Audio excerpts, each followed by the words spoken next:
ও প্রাণী সম্পদেরও ব্যাপক ক্ষয়ক্ষতি। মাথা পানি উঠছে, মানুষের বাড়িঘর এদিকে ডুবিয়েছে, সব কষ্ট শীতে হয় না, এটা হলো রেকর্ড বাংলাদেশের জন্য। সবকিছু টিনের উপরে রাখছি, এরপরে আপনার সব ডুবি মতের সাথে চলে যান।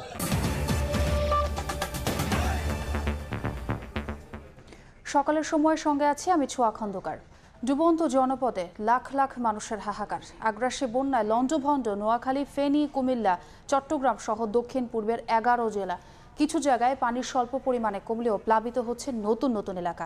বন্যার সবশেষ খবর জানাতে এই মুহূর্তে নোয়াখালীর বেগমগঞ্জ এলাকায় আছেন রিপোর্টার আতাউর কাউসার এবং ফেনী শহরে আছেন রিপোর্টার আতিয়ার সজল। সরাসরি প্রথমে যাচ্ছি কাউসারের কাছে। আমার পেছনে যে দৃশ্যটি দেখতে পাচ্ছেন এটি একটি মহাসড়ক, অর্থাৎ নোয়াখালীর বেগমগঞ্জ থেকে লক্ষ্মীপুরের দিকে যে সড়ক